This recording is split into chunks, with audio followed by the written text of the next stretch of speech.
Hi everyone, it's Candy. It's been about a month since the Supercuts incident.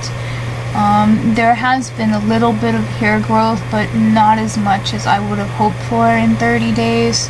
There's still a good section of hair here that there's just not any regrowth.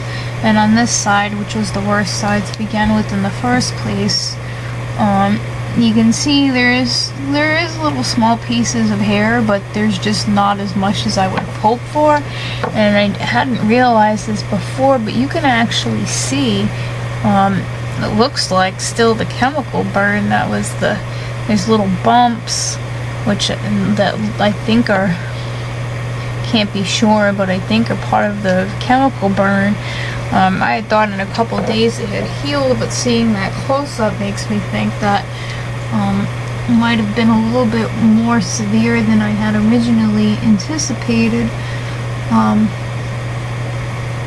Again, you can see it even from here. Now there is a GoFundMe in place. It's www.gofundme.com/a-wig-for-candy.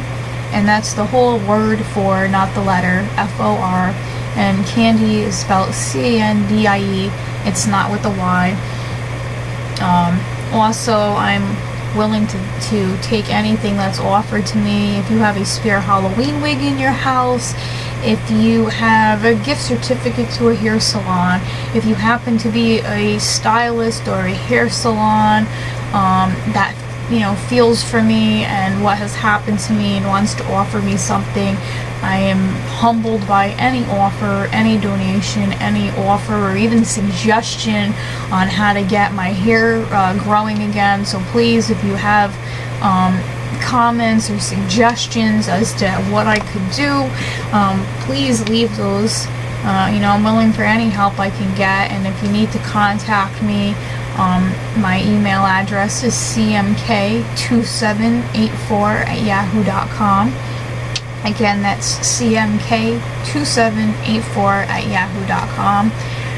I don't believe that I will be getting anything from the salon for the disaster that they did, and the reason being is that the stylist was clever and cunning enough to get me out the door without realizing that she had burnt a lot of my hair off. She had told me not to look when she was rinsing out my hair in the sink because it looked so fantastic. Of course, she didn't say don't look because your hair's falling off and I don't want you to see. Both her and the other stylist started gushing and going on and on about how great I looked, and I don't know how, but I fell for it. I feel so stupid now thinking back and what was said and done, and not picking up on the subtle clues that something were wrong. But I trusted the salon, I trusted the stylist.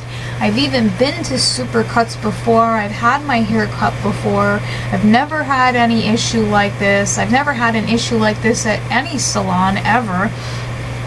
So I didn't think this was gonna happen. I didn't expect it. There was one other thing that happened when they were shifting around my hair before she spun me around in the mirror. She kept moving hair around, and I figure that's because, if you comb this hair just right, you can get it to cover up those spots, and that's how she ended up getting me out of the building and ended up getting me to pay.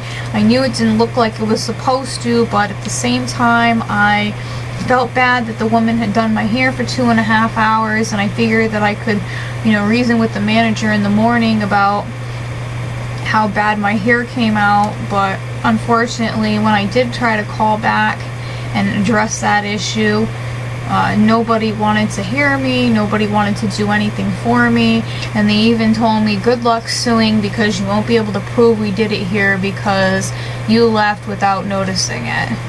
This is a picture of me once I realized what it was. I took pictures. This is how red and irritated it was like a day after.